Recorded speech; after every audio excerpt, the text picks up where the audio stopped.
Hey guys, thank you for joining us for another episode of True Crime, Myths, Legends, and More.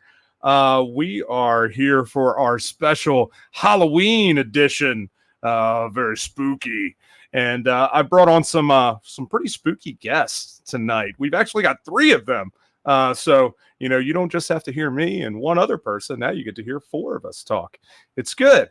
So tonight, we're going to do our very, very first paranormal episode, which is great because I don't know if any of you guys know this about me or not, but I also do some paranormal stuff. I do a little bit of investigating, very, very amateur investigating, but I go out there and check out a lot of the paranormal spots and really have enjoyed trying to understand the things that we don't understand all the time, right? Like what is actually out there? Is there anything out there?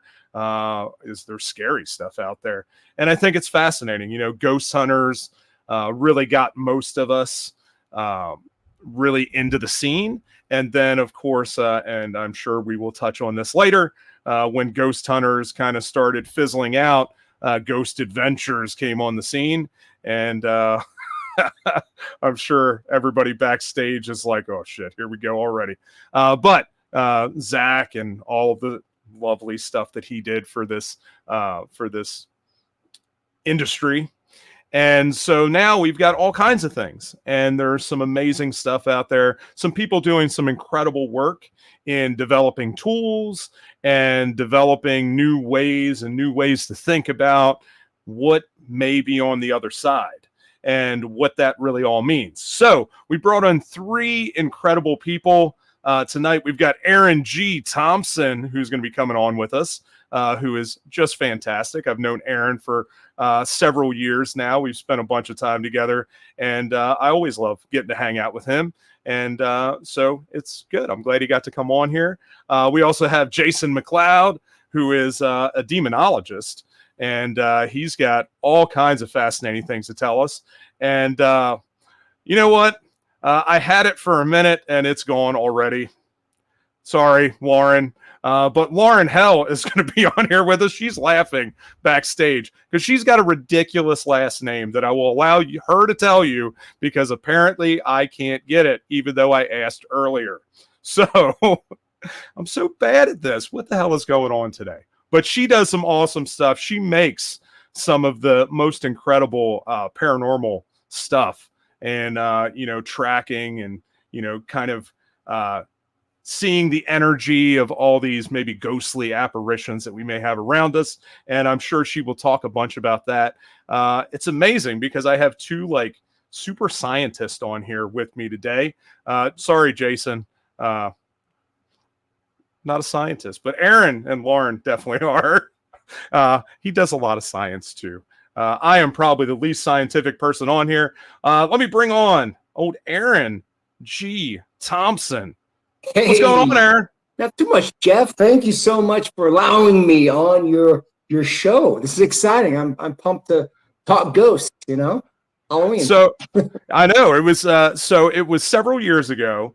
We were in Parkersburg, yes, West Virginia, and we had a table right next to each other. And for whatever reason, they decided to put me in the celebrity room, right? And I got there, and I was like, "What the hell am I doing here in the celebrity room?" I know, and I stole Aaron's spot. And I remember later on, he told me a little thing. He was like, "Man, I was watching you sell stuff, and I realized I needed a whole lot more stuff at my table." Oh, dude, boss mode. Like that spot was made for you. And you brought people. I still got a lot of sales. You brought people. You rocked out like a hurricane. So yeah. Absolutely. It was Everything fun. We got for a reason. so here's the big thing, and we'll talk about this a little bit later. Aaron was one of the cast members for 28 Days Haunted, a little show that played, incredible show. They did the whole premise of that show was oddly enough, another one of our guests, we'll talk about a little bit about this too, is this idea that the Warrens had about this 28-day cycle where, the paranormal activity ramps up and then there's this apex, and they wanted to test this out. And so the whole show was really about that, documenting the possibility of this 28-day cycle, hence the name 28 Days Haunted. So, see, I do know a little bit of stuff. You know stuff. And I pay attention. And people thought that the show was filmed, and we actually went to like a trailer or hotel in between like takes. It's like, no, we were there isolated for 28 days. It was so the most famous scene that Aaron had in the show is was it the push-up scene? Sadly, it's between that or the breakdown scene where I end up crying. Yeah. Yeah. The tears are real. The context may have been adjusted. I've gotten to see the push-ups more than once. Not just on the show. My DMs tell me that's the best one. That's the most memorable.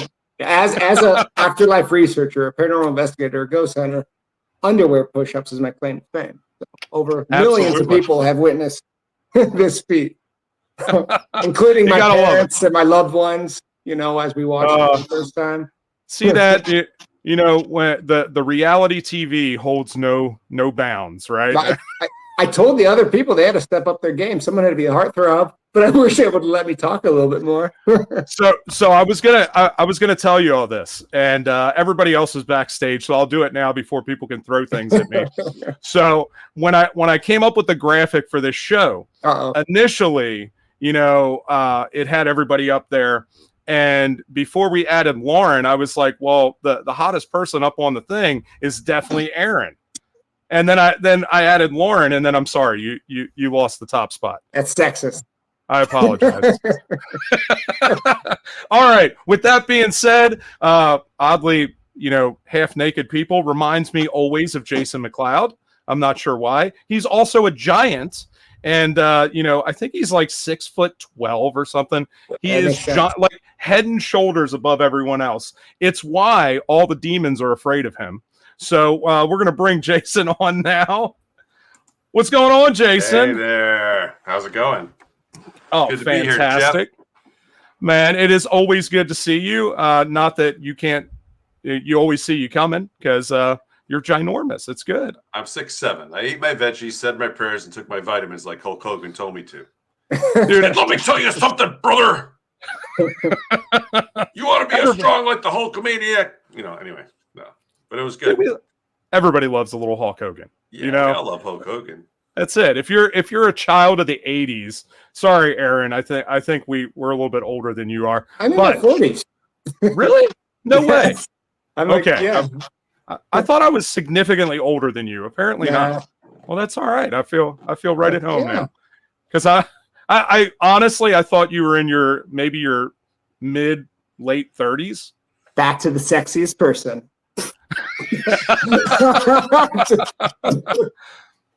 So Jason, as we can see, you have an incredible book there, right next to you. Matter of fact, I have a copy right here as well. Excellent. Did you read it? I did actually. Okay. I have read all of the first one and a little bit of part 2 because I also have Dark Siege 2 right next to me. So yeah, I have for sure read it. It is an incredible account, and like I mentioned earlier, Jason, grew up and was around the Warrens. He has some firsthand account of them and their investigations, which he did with them.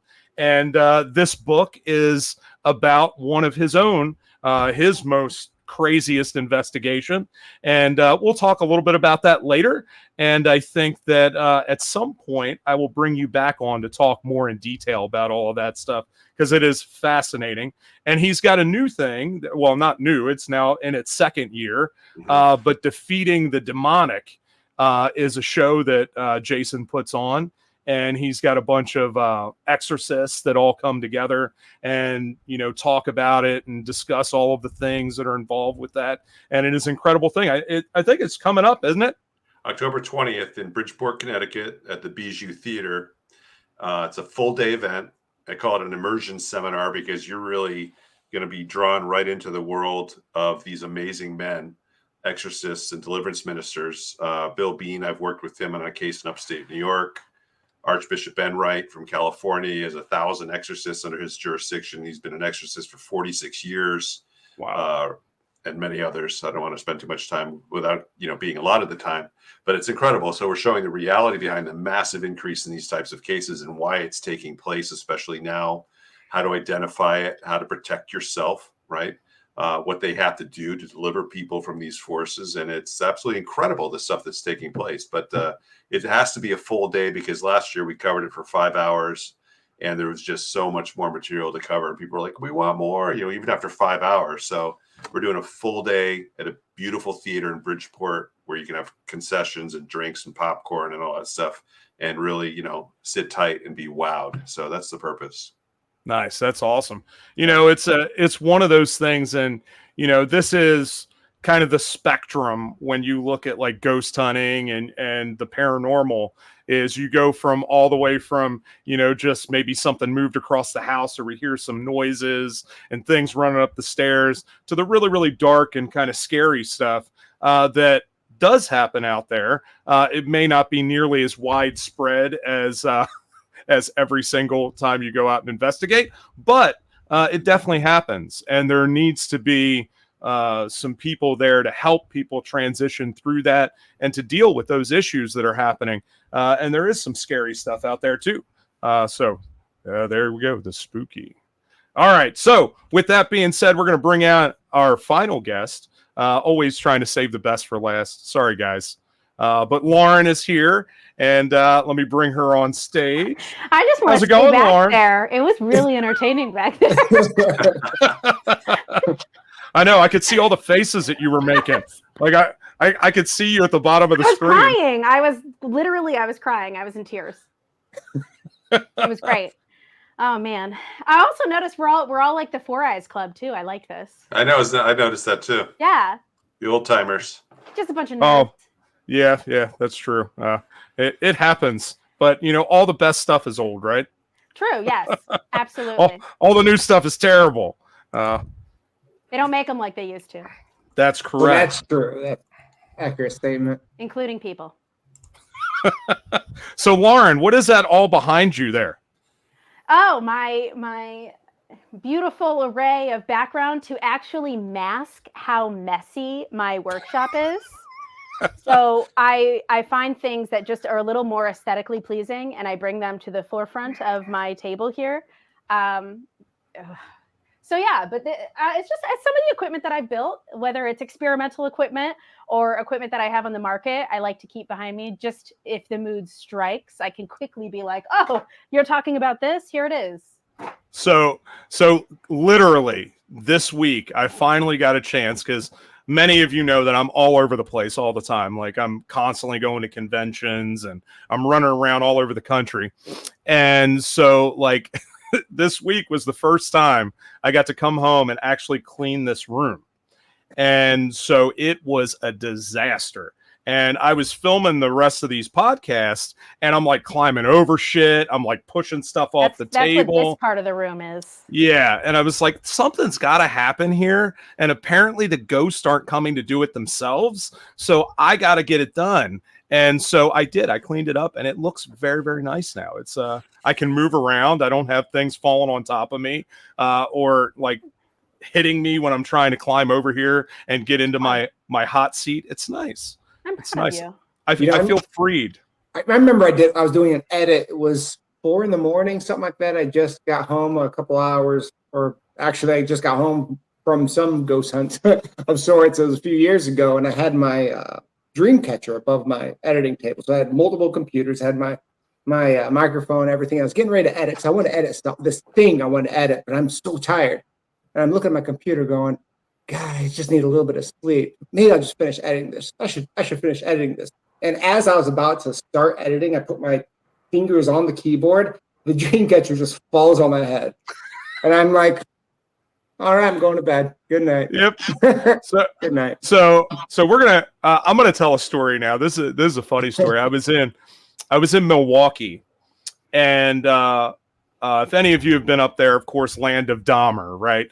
and I was on the strip there where Dahmer would go, and I was at Shaker's Cigar Bar, and Shaker's is owned by Bob Weiss, and awesome guy. I've known Bob for the last couple years. Matter of fact, I need to talk to him because he'd be great to come on here. But Bob is an awesome guy. He owns Shakers. He owns a bunch of different things. He does a bunch of ghost hunts and like different types of like tours and stuff there. I believe it's Hangman Tours is the tour company that he owns. They're also in several different states. But while I was there, we were eating dinner and we were all hanging out. And he was like, Jeff, he was like, I don't think anybody's staying in the penthouse. Now, Shakers used to be a brothel. It was a brothel during Prohibition, and so it was also owned by Al Capone, right? So it was one of Al Capone's brothels up in Milwaukee, and so he was like, Jeff, you could stay up in the penthouse if you'd like. Nobody's there. He was like, it's on me. Just go up there. And I was like, cool. I was like, I don't mind doing that. I was like, I actually have my paranormal bag in the car, so I'll grab it and I'll go up there. And so I got to do a little investigation by myself up in the penthouse of Shakers. Now, one of the cool things about that is the number one girl there was I forget what her name was, but anyway. Well, hopefully she was a woman and not a Miss girl. Mary. Oh, well, yes, she was a woman. Oh, okay. But one of her main Johns, I guess, caught her with somebody else or something. Anyway, he ended up killing her and like stuffing her like in the fireplace and stuff. So there's all these stories about the paranormal activity there in this bar. So I went up there and I pulled out my my paranormal puck, and I'm sitting there and I'm doing a little session. And I got a couple names that came through, and I'm like, okay, that's cool. What does that have to do with anything? And I was asking some more questions, and the next thing that came through was, you're tired. I said, you're right, I am, because I've been up for like 19 hours by now. I said, I am tired. And then the very next thing that came through was, go to sleep. And I was like, okay. I shut off all the shit. I went straight to sleep. And nothing else happened that night. I was like, okay, if the ghosts are telling me it's time to go to bed, it's time to go to bed. You know, I'm not really a communication person or an ITC person, but I will say that if I'm ever in an investigation and somebody is doing some sort of ITC or communication and it says like, get out, go away, anything like that, I'm usually just like, we can just be safe. We should just peace out. Just be safe. You never know. So I guess this is the opposite. He's like, now I got to poke it. I was like, wait, we got to figure this out. Yeah. So for me, I love the ITC stuff, of course, and this is the direction I was going anyway. So you kind of led us right into it, Lauren. But favorite equipment for everybody. I like the ITC stuff. However, I think you have to remember with any of this stuff is that it has to be something that is that you can verify, number one. And on top of that, it has to be something like that's actually answering questions, right? So if you ask a question and there's a cogent response, then maybe it's something. But if it's like, hey, what's your favorite color? And they say Venus, maybe I probably love Venus not. color. A good color. I say. Yeah. Maybe not the question you were asking, maybe not something intelligent trying to respond, right?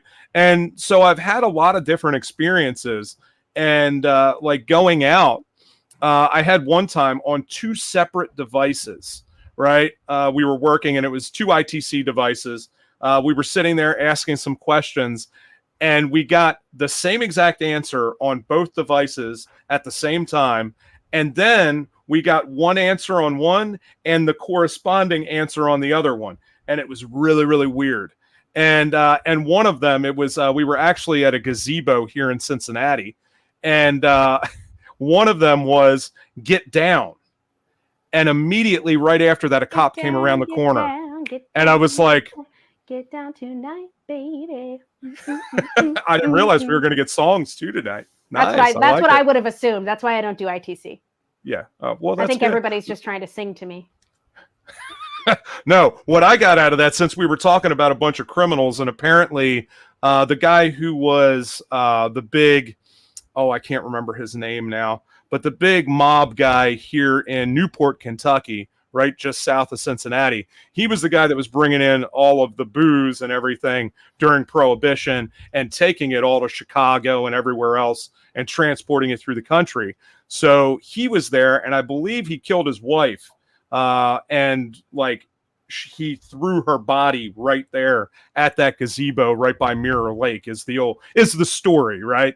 And so we were there trying to investigate and see about that. And it was just interesting that, and again, I don't know how much credence I put towards it, but the whatever was trying to talk to us was like, get down. And immediately this cop comes around the corner. It seemed like an interesting correlation between what we're talking about and the situation. How much you put into that. All right. So with that being said, Aaron, what do you like to use? Well, speaking of instrumental transcommunication, I would probably say of course I want to say body, right? That's the easy one. But if we go physical device, it is a communication device, but remember, it's a moment that you tether or get comfortable with utilizing a device. It almost becomes an instrument, kind of like a gun owner. When they use, a gun, they say the gun's a part of their arm, their body, is part of their device. Same thing with an instrument. So the more you practice, lawyers and doctors, they do practices, they practice, and they learn and they get better and they evolve. That's what we do as ghost hunters. And when we practice with devices more and more, we get more used to specific ones. So they interact and they react more frequently. Let's say someone with a K2 meter would grab a K2 meter and they have awesome luck, with much better luck than I or another comrade. They have a focused practice that utilizes intuition and so forth, mostly intention. However, to answer your question, sorry, ITC, I do enjoy the communication aspect. It's hard for me to say favorite device because there's so many situational moments. But the Necrometer, it's an application, $10. Keith Weldon from California, chillseekers.com. He created this device. He does phenomenal work. And the reason why I enjoy his work so much is because I flew out and met him.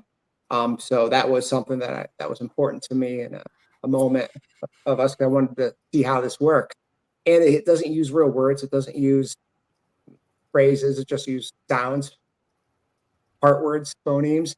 But the Necrometer actually only uses the alphabet. So it utilizes an algorithm that pulls a potential read or imprint from the atmosphere and it presents it and tries to translate it from text to speech. So it's a really phenomenal device.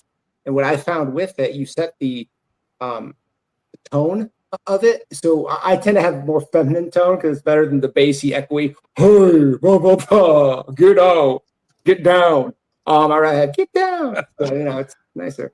And the tone in this one session that I just had it playing, and I was talking to another investigator of a location, and then all of a sudden we got a different tone that was completely different than what I set it to. It was a very feminine, almost matriarch tone, and it said, actually, first there was like a gibberish, like a blah, blah, blah, blah, blah, almost like a child.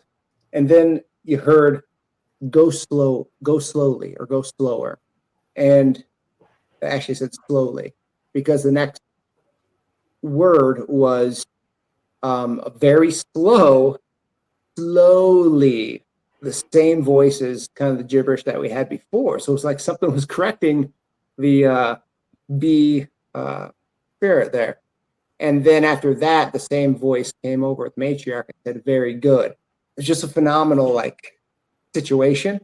So I got to say the communication devices definitely have fun moments of validation. We just got to kind of question yourself, watch out for pareidolia, which is ink blood of the mind, and just self-awareness and question. But I think the spirit communication devices are excellent. Necrometer is what I would suggest currently.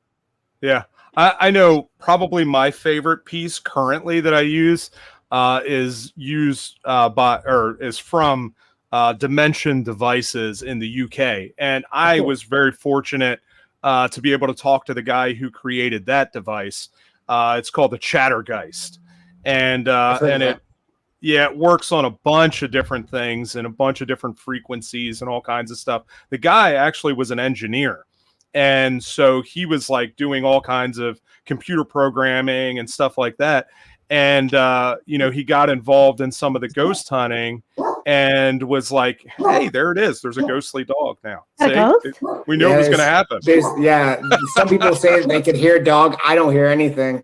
It's unbelievable. Yeah. So I hit him up, and what I found out is he was testing out the what is it called? I can't think. The Ovilus, right? And he was like, oh, this device is so simple. Like I could make this device without any issues, and I don't have to charge people $600 a pop for it. So he was like, how do I drop the cost and give more bang for the buck? He created the Chattergeist, and I use that a lot in a bunch of the different investigations that I go on. But anyway, Jason, what about you? What do you use in all of your stuff? I am my instrument. Yeah. But seriously, when I started working with the Warrens in 1990, and Lorraine said, the more you're involved in cases of this nature, the more your sensitivities will increase and we'll see what those become. And of course, I wanted to be clairvoyant. I wanted to see a ghost. And I don't use gadgets. And I ended up becoming an empath. I wanted to be able to see. So we were at this case in Vermont, for instance, and we're all seated around this table. I have the audio from this case and actually presented at the seminars and lectures that I'm doing now. And Lorraine was seeing this man, this shadowy form with a top hat, and this woman in white who had actually lost her life on the property. And Drew Thompson is a good friend of mine to this day, a very talented psychic in his own right. And he was seeing her and seeing the guy, and it's like, I want to see, but instead, as this table's bouncing on all four legs, like bawled my eyes out and cried my eyes out. I go, Lorraine, this sadness, and I picked up this woman's grief. So for me, that changed my life forever, because to see a ghost would have been really cool, but to feel her torment, she had lost, she was going into labor about 150 years ago on this property in Vermont. She was being rushed by horse and wagon to the house where the midwife was waiting for her to help her deliver the baby. And in their haste to get to the house, the wagon flipped and both of their bodies were mangled. But her last conscious thought was get to the house. And there she's remained. And it's not like she's been there for 150 years in this incredible torment going, where's my baby? Where's my baby? Because they exist outside time and space. So to her, it just happened. But she's in this incredible state of grief that I picked up not only that time, but 3 other times in the house and twice more on the drive home. Wow. And I deal with consciousness and what happens when the field of awareness who we are vacates the body. And it began with my study of near-death experiences through Dr. Raymond Moody's work, Life After Life, branched into Dr. Edith Fiore's The Unquiet Dead, about human spirit cohabitation and how we can actually be influenced and cohabitated by 50 or more discarnate human beings, and how they can affect our lives and actually override our own thoughts, so we don't even understand our thoughts from their thoughts. And it was an interesting. That's terrifying. Yeah. Well, that situation. A single administration of anesthesia in the hospital when you're getting your tonsils out. That's a little boy, and there's a woman, an old woman, who dies in the hospital, right? And she's moving through the floors and through the walls because she's now free, and she comes upon this child. Moves into the baby, right? The child, and all of a sudden the child can't differentiate her thoughts from his own, and his personality changes. Well, now most children, their personality doesn't really form until later. So how do you know it was ever even them in the first place?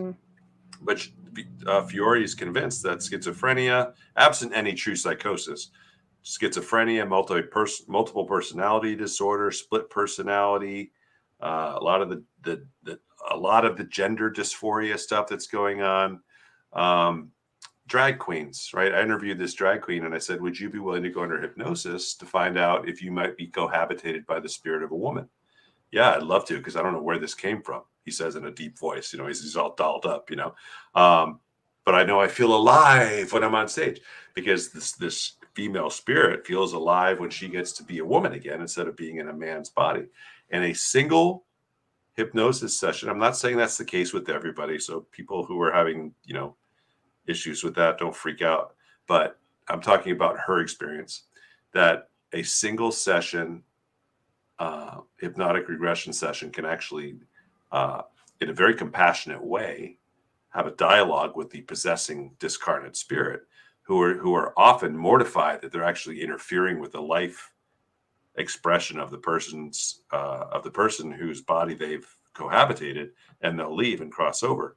Most of them don't know they're dead, because there's no such thing as death, right? We vacate the body. We feel more alive outside of the body than ever, because we can see and hear more than the 1% that we can see in these bodies. We can only see visible light, which is less than 1% of everything around us. Cats and dogs can see more than we can. So when people are out of their body, and this all stems back to the near-death experience studies. If you want to understand what ghosts are, go read up on near-death experience accounts. And they're all the same. They're all the same, right? They feel more alive. They feel more connected. They can read the thoughts. Yeah, they can every read the single thoughts. 100% of them are at peace. All the ones I interviewed of after death, or folks who have died and left and came back at peace. Yeah. Near death, I haven't interviewed too many people with near death, unless I'm talking about the same thing. Passed away, bounced back, came back. Yeah, come back with these stories. So, for instance, they'll see colors and see shapes and hear sounds that they can't even put into words when they come back into the body, because there's no frame of reference. We can only see a very narrow bandwidth, which is why they call it visible light. So how do you describe a color that doesn't exist for us? Venus. There's no way. Venus. There it is, Jeff. There it is. So anyway, back to the gadgets.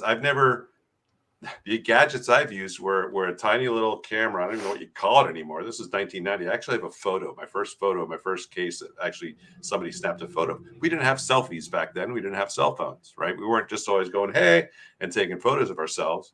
But, when I would investigate cases with the Warrens, we would just simply observe and reach out with our feelings and observe and, witness things with our own two eyes and ears. And that's what I do. I still don't use gadgets to this day. I just help families deal with lingering loved ones, but I'll often pick up information about why they didn't cross over and so forth. And I'm not tooting my horn by any means. It's just what I do. And that's about it, really. The gadgets are just not a thing I would do. See, what we found is that Jason is the most old school out of all of us. Legit. OG. Baby powder. I have I have a clay tablet and a hammer and chisel to keep notes on. That's it. All right, Lauren. What about you? You do all kinds of cool stuff. Well, first of all, Jason, the first selfie was in like the 1830s. So selfies have been around for quite a long time. I did take a selfie on the old camera. So I didn't want to. Digital cameras, you had to put your finger over the flash so it was nice and red, Yeah. I did the disposable ones. I flipped around 35 millimeter. Well, you gotta still make sure you put your finger over that flash, though. I didn't, and it still worked. Aaron, you gotta get with it. Come on. I got proof that it's still there, but it's on my chin. It's like so bad. Are you wearing a shirt at least, Aaron? Of course I am. I was outside. I mean, that doesn't mean anything. That doesn't mean anything. So I am typically the outlier when it comes to conversations about communication or what have you in the supernatural, because I am not a communication-focused investigator. I'll participate just as like an observation, or because typically if I'm in a group of people, I'm not doing any experimentation anyway. So I find it fun and interesting to explore different ways of doing things and observing how other people investigate. And I think it's awesome. And it's always interesting to see how other people want to approach the field. But when it comes to my personal exploration, I don't work with the idea that ghosts are dead people or that ghosts are anything. Not that I don't believe that they are or are not, but I work mostly with what sort of environment facilitates supernatural phenomena. So what sort of environment facilitates that presence that people experience. And that also includes like the physical space and the energy that's within the space, the fluctuations of energy, or even people's like state of mind, state of being. Jason, you'd probably really like this. I have a public social installation at the Madison Seminary right now that is it's connected to a data set where people will take a questionnaire after they run the experiment. So it's a fully automated experiment that's installed at the Madison Seminary, and it's called the Resonance Chamber Experiment. And it is diving into the correlation between alive human beings' state of mind and how they experience the supernatural. So what I'm saying is this is my favorite piece of equipment right now. You go up to the 3rd floor of Madison Seminary, which is like Sarah's hallway, and you walk around as is. Walk around, you take in the area. If you experience something, you jot it down. If you see anything, especially psychics treat the chamber like it's like fucking cocaine. and it's hysterical. And I'm like, the chamber's not for psychics, but the psychics love it. So it's awesome. And I also think I'm the first one to cuss so far in this show. You are. You got number one. I had to rip off the Band-Aid, but it's okay. It's good. It's so they walk around this 3rd floor, jot down their experiences, see how they're interacting, and it's for normies. So usually it's like, oh, maybe I felt a little weird, maybe I felt a chill or anything like that. No equipment. It's not for equipment, which, Jason, this is why I think you'd really enjoy it. And then they step inside this chamber that I built, and it's fully automated. When you walk in, you hear this relaxing meditative voice. I turn on my yoga meditation voice, and I talk you through this very short directional, go ahead, sit down, close the curtain. You're in this, it's a linen closet that I've turned into this almost chamber that's void of any light. And there are speakers behind you. And it plays 15 minutes of different tonal frequencies. And there is, I lost words, rhythm, drumming. And for 15 minutes. So typically in shamanic practices and with the shamanic practitioners that I've worked with, a shamanic journey session is roughly 15 minutes straight. And there is a dive in, and then they call you back. And so I recreate that, but then I also use tonal frequencies that are like right now, it's like the tone of the universe. C sharp is playing in there with shamanic drumming. And then after that, I do the callback, and then you step out of the chamber and you walk the same hallway, and then you scan this QR code and you go through this questionnaire that has very specific questions, and it goes into a data set on my computer. And I'm going to be putting together all this data over the next 2 years, and to try to formulate a sort of like sweet spot, tonal frequency, sound, rhythm, everything that essentially I want to just be able to upload to like Spotify. And no matter who you are, when you go into an investigation, outside the investigation, you can download it really quick. You can listen in on headphones, and then you should be able to experience supernatural phenomena in the space.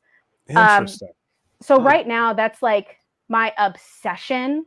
And then if I had to pick a concrete piece of equipment, it's a sensor that's really simple, no noise, no bells and whistles. It just senses static, because I'm doing some research and writing some papers on the presence of static in paranormal locations. And I was also really, really fortunate enough to meet the builder of that piece of equipment, because it's me. Bitches. No, I'm just kidding. So that I think is my favorite. That's my favorite, and it's pretty. That's now, my favorite Lauren, piece. I was about to add, after everyone got speaking, static is kind of the thing that I feel we have to look at. So it's cool to hear that you say and I'm doing, reinforce Aaron, static. I'm going to see you this weekend too. You should come by. I know where I met you. Who, me? I knew you. Yeah, we were at Mass Paracon last year. Yes, we were. I gotta think. That's Yeah, where yeah. it was, yep. Jason. Like, where did I meet this guy? An hour later. I know you. I'm a memorable guy. Yeah, you were. Like, where You did he? Clearly. Yeah, I know, right? No, no, just think, I'm kidding. we all still talk too. Yeah. Like, we're all pretty memorable. This is true. Yeah, I would say that. Yeah. Yeah. But that's why I have I bring the Van de Graaff everywhere, because I do a lot of demonstrations with why looking for the presence of static is the exact same thing as people going out there with REM pods, even though it's completely different forms of energy. Static is not on the electromagnetic spectrum. The static electricity itself is not on the electromagnetic spectrum. Static electricity itself is a phenomenon. There isn't anything that science can I guess duplicate to bring up the to make the ions react the way that they do. The electrons. Or the electrons, yeah. So it's an imbalance of electrons, and Aaron, what's interesting about static, I think what you're talking about when it comes to science not being able to explain something, is my favorite fun fact is that lightning is, we know how static is made, we know how it's created, we know how to generate it ourselves. But when in terms of lightning in a thundercloud, science has no reasonable explanation of the environment that harbors what creates lightning in a cloud. We know why it's made, we know how it's made, but we don't know the environment in which those things all line up so that lightning's created, which I think is one of the coolest like scientific facts about static. And I'm not so much a like, oh, because science can't explain it, that means it's paranormal. Right. But I do think it's really, really cool when we have these phenomena in nature that is harder for us to understand. And don't get me wrong, on paper, the paranormal doesn't exist. It doesn't exist. Ghosts aren't real. None of this stuff is real. It's not. And it's not science. Nothing about it is science. But we can approach it using science like static. And then the second that I start to relate static to the paranormal is literally when like I grab my tinfoil hat. And then I can continue then talking about how I find a correlation between static and the paranormal, and why I think that imbalance of electrons can explain things like rips in space-time and different, dimensional occurrences. Yeah, I always keep that there. That's hilarious. It's always right there. That's my hat with the creepy dead face on it. Yeah, I've got one right next to me. You guys can't see it. Yeah. This is the original hat. Those of you that remembered me when I first came around, this is the original one. It stays here in the studio. It's jarring. But I will tell you this: is that the one that has the nipple on it? No. That's the other one. Okay. That's the one that's currently in the garage. But my very first device that I ever used was a static device, and I've always found static to be fascinating because you don't get any of the false positives that you get with like an EMF reader. Because of course, if you get the EMF reader too close to your phone or any electronics or anything, it picks up all of that stuff. The police officer driving by, or the fire truck down on the other side of town. Shortwave radio, shortwave radio waves travel the farthest. So you could be picking up the trucker that's on the highway. Yeah. So, static has always been fascinating to me when it relates to the possibility of paranormal activity, of things moving around and changing that static field around us. And I think it's certainly something that has a lot of credence behind it, as far as an actual evidence-based tool to play around with and to see what's happening around us in the environment. I think it's really, really cool. So I'm excited that you're doing so much in that field to really look at that and to see what kind of environment that brings around when we're feeling all of these things and we're using our body to understand the things that are happening around us. I think it's cool. I think it's a great practice. on the cusp of getting a few papers published on the subject. So I'll keep you in the loop on that. What I didn't tell all of you out there in podcast land is that we literally have like Einstein from like the paranormal stuff with us today. Lauren is like fucking Einstein. It's crazy. Did you say you had a trouble pronouncing her name? It's Hellekson, right? Thank you, Jason. Hello. Again, that's hard to pronounce. Not just that. Not just that. The static there, guys. That's harder than Hellekson. Jason is so OG that this is the second time he's come back with something over an hour ago that we discussed. Yes. I'm just saying. It rolls around in my cranium. Absolutely. So have you ever seen, there's this cartoon, and Jason, I'm not saying this because I quite literally adore you so immensely, but have you ever seen, there's like a cartoon, one of those educational cartoons where they talk about dinosaurs, and there's this brontosaurus, and the brontosaurus has a stick of dynamite that lands on his tail, and they say that it takes so long because it's so big for the sensation to travel up the body into the brain, and then for the brain to tell the tail what to do, to go down, that his tail would be blown off.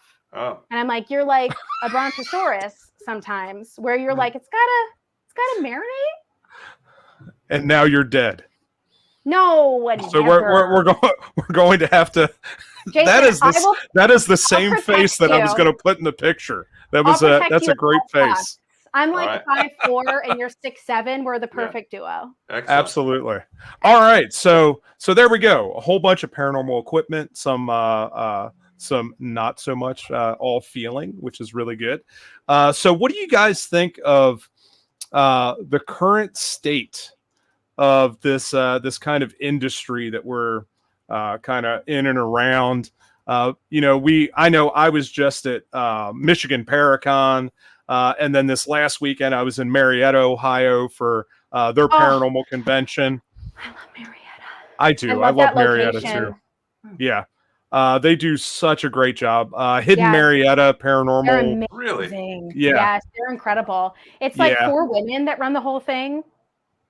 Yeah, they work with the society there, like the historical society there.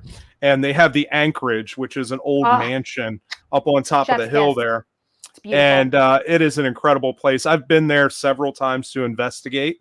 When we first started when the convention was first started, we were actually at the Lafayette Hotel. And that place is incredible. An old hotel there in Marietta. And it is like... it's been through several renovations, but like several like presidents and stuff have stayed there, and it was flooded at one time because the Ohio River raised, and just an incredible place with a lot of history. And not too far from there, a lot of us met in Parkersburg, and in Parkersburg you have the Blenderhasset, right? Which oddly I can pronounce that and not your last name, but hey, what am I going to do? Okay, Jason, it's fine. I see how it is. But yeah, that hotel is another one that has an incredible, rich history.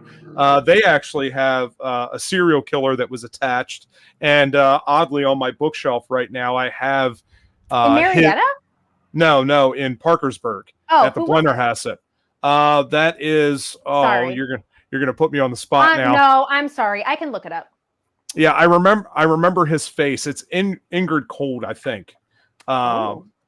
Anyway, that was the name that just popped into my head. I could be wrong, but I have his book, and he wrote a brief little biography when he was in prison, and this is in the 1890s or whatever. And so I have that, and hopefully I will get to look at it and research it a little bit. And I know that the Blenderhasset was looking for a copy of it, and they couldn't find it, and I found it. So I'm probably going to donate it to them next year when I'm there, so that they can have that there in the case and everything to go along with the other paranormal stuff. And their signed picture of Aaron, and not a signed picture for me, even though I was in the. I'm just saying. Like I was there too, and I remember they didn't come around and say shit to me. Yeah. It's always next year. Adra, if you're listening, I'm not in the case. Joseph Case Eisel? opened. Yes, Joseph Okay. Eitzel. That's who it Eitzel. is. Yeah, that's who it 1800s. is. Okay. There you go. Yep, that is the one. German. Yeah, he came over from Germany. I think he killed his wife and he killed several other people. And so, Classic yeah. stereotype. Why? Why are they always killing their wives? I don't know. Well, I mean, who knows? It's hard to say. All right. So what do you guys think of the state of this kind of industry that we're in and around all the time? I don't know. Somebody start out. And we're all silent. Yeah. I feel it's since 1885, since the Ghost Club kind of came around, it's been really the same. It's just been what kind of exposure, what kind of time are we in? More radio, TV, and then beyond. And now we're in a pop culture scenario that popped really in the mid 2000s. And I thought it was diminishing, but it seemed to reemerge. I don't think it truly can do any harm to the field or any good. And I know it's very neutral, but the good stuff that's going to happen, it's not going to happen on a TV show. Let's be honest or blunt. It's going to happen in a lab. It's going to happen with practitioners coming together to get a standard to actually talk about this and not to have a million and one ideologies. Not to say that there's not different ideas of what's going on, but if we really want to smash this, we've got to start talking about stuff that we know, mechanics. I'm a mechanic person when it comes to ghosts. I'm not so systematic. Systematic being man-made, mechanic being just the natural flow of stuff. And so, like Lauren, I actually don't believe in ghosts. Our ghosts, they tend to be something a little different. And I can explain mine real quick. I think Lauren wants to talk on that too. I would say that ghosts and spirits tend to be a biological reaction of the consciousness separating from the vessel upon expiration, leaving an echo or a smart photo with AI capabilities. So Gram's perfectly fine, but her memory remains. Metallica got it right. And there's a lot that goes into that little statement. But I guess the core of it is when we die, we don't take, I think we can all agree, we don't take our lungs with us. We don't take our clothes. We don't take our stuff with us. Why would we take our limbic system that controls 100% hate and love? It controls emotion. There's no need to have emotions once we pass beyond this vessel. So it's that mechanic that happens beyond that. I feel we slide right into another vessel to continue gathering something for maybe a one consciousness, a mass consciousness. Explains prayer, well wishes, good vibes. Tomato, depends on your practice and your value in life. But monsters are real, and I do feel we create those. But again, that's a longer conversation. But yeah. Yeah, I think that I think that's fascinating because, when we look at that, often we are afraid of the things that we don't know and that we don't understand, right? Right. And I think one of the good things there that at least I take from that is we have to remember that there are a lot of scary things that are right here with us now in the physical. That is much more important and much more present for us to deal with. I mean, I deal with that stuff all the time. Clearly, all the stuff behind me, even Jason knows. I was going to say, you don't mean to interrupt you, but Jason knows the idea of that forced narrative, in a sense, into a scenario, a situation, a person, an item, and that can escalate and literally turn into a Jason Voorhees or a Freddy Krueger.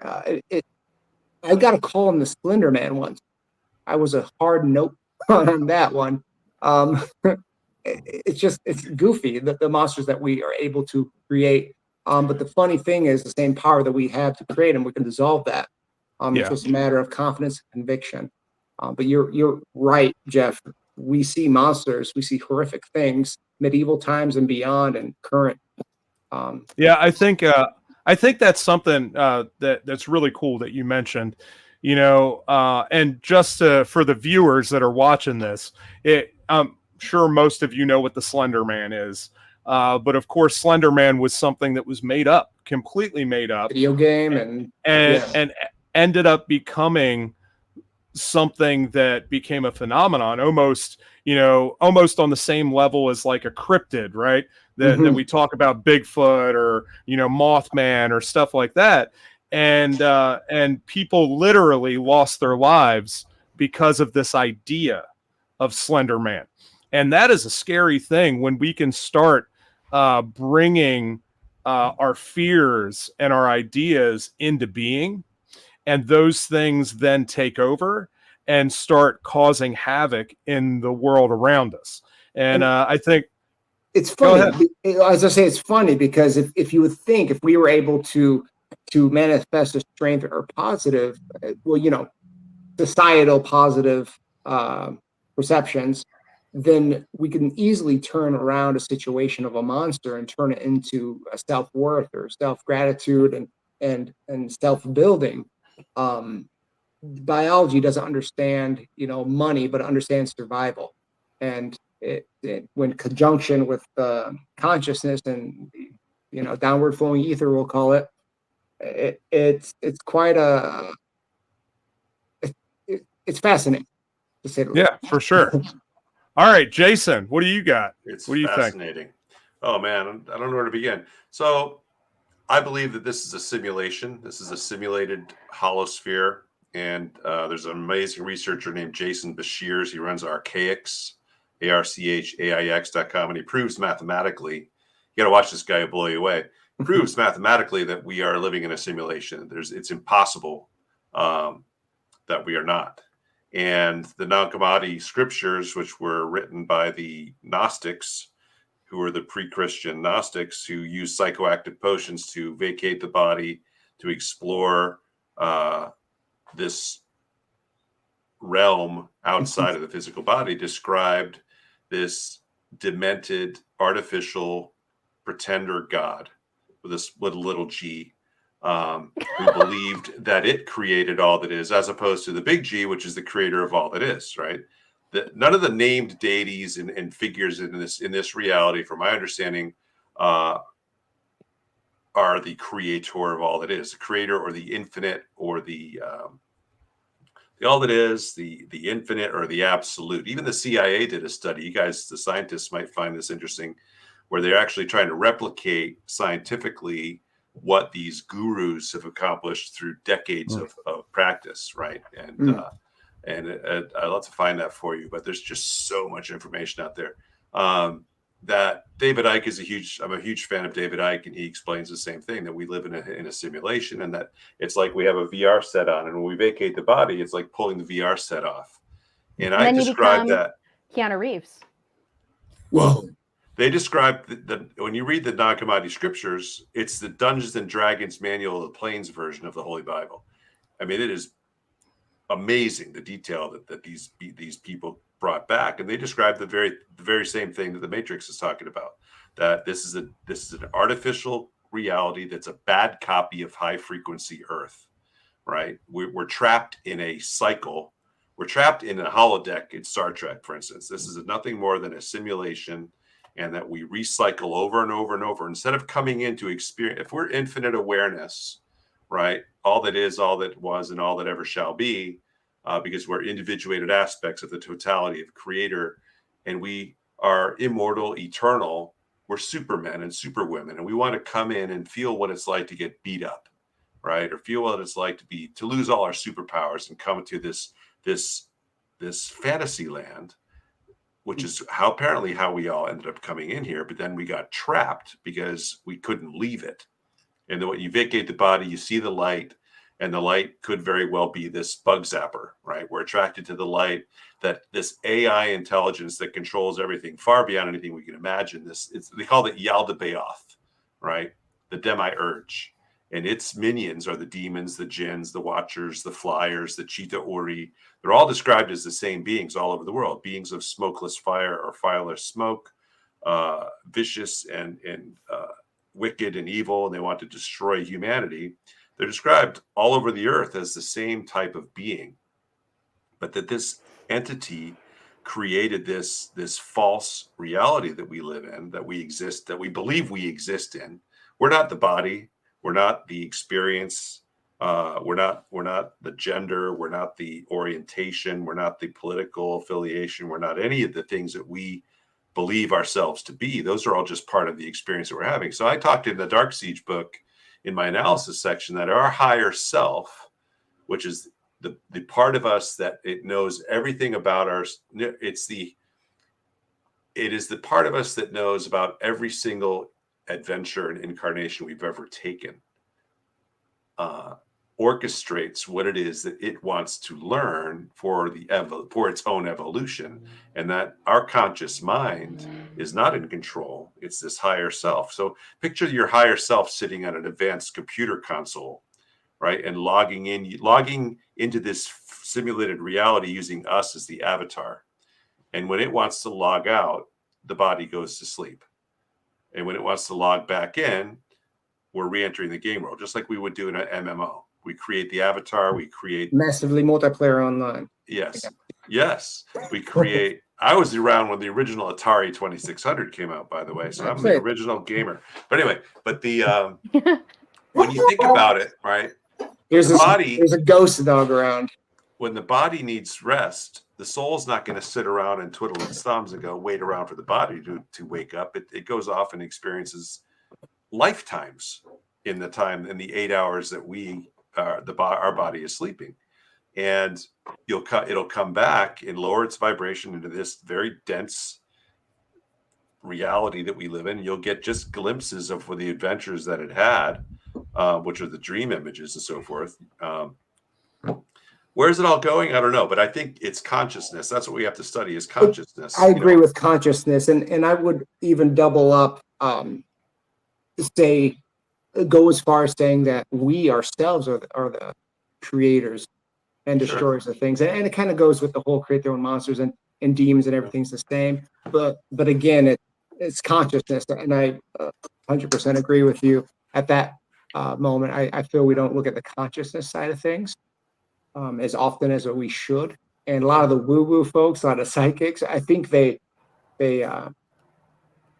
preach that, but I don't think they articulate it enough or understand the importance. Because once you really start wiggling around the ideas or like DNA, for example, DNA, there's actually a study that states, a non-religious study that states, and I can't think of the name of it for the life of me right now, but our DNA is actually intelligent. There's a purpose for that.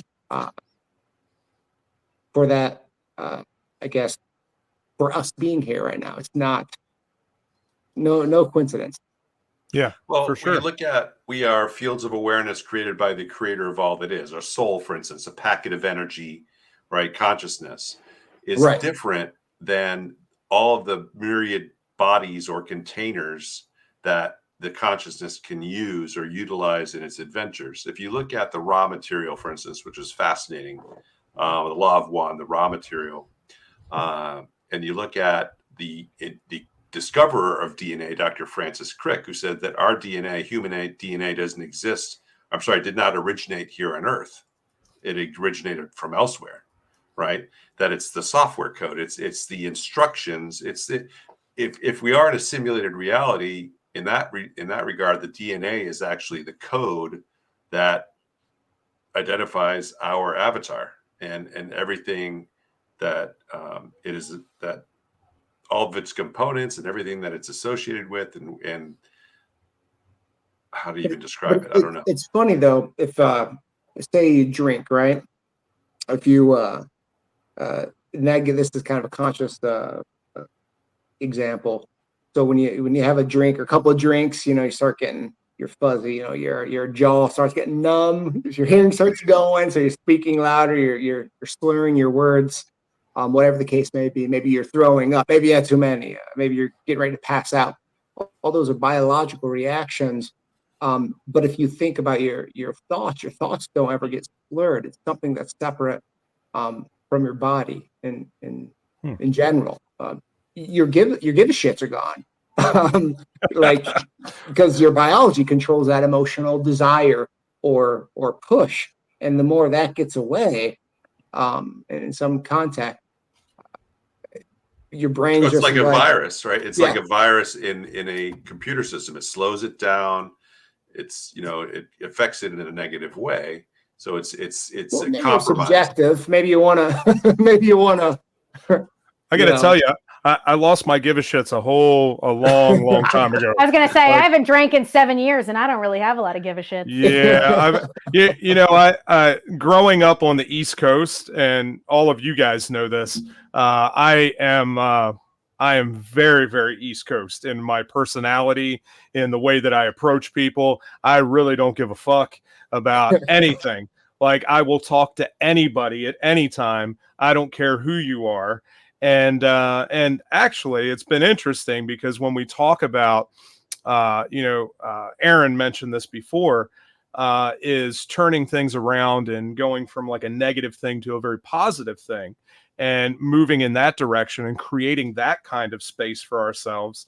I've done that in a lot of different areas in my life, just because of my personality, and because I have no fear to go and talk to somebody, no matter what their state is or their position, because it really doesn't make any bit of difference. But Lauren, what do you think? Well, really quick, Jason, when you were talking about that CIA study, are you talking about the gateway process? Yes. Okay. Another reason why you're going to love that chamber. That is something that is loosely based on the chamber. You go in there, and the gateway process is this study that the CIA did with the correlation between different sounds and our state of consciousness and our state of being. Yeah. So it's meant to, if we want to get into the woo-woo side of it, well, it's not really woo-woo. Like chakras are very, very, I studied yogic practices and meditation in India. And so. Well, great. Yeah. When did you go to India? Jason. Canceled. I turned 30 so that would be about 10 years ago. I turned 30 in India, and I studied yogic practices and meditation. And another thing that I thought was interesting too was that correlation between the different steps that we take in life and the different lives that we live throughout our experience. And that's very reminiscent of like the 8 limbs of yoga. And you see that throughout. And then I went to Israel. I went to Jerusalem. I went to, I did this big sort of travel of spirituality when it came to studying the different ways that people experience spirituality. Wow. And how they connect with either their higher selves or how they find, Jerusalem is a fucking trip. I'll tell you that right now.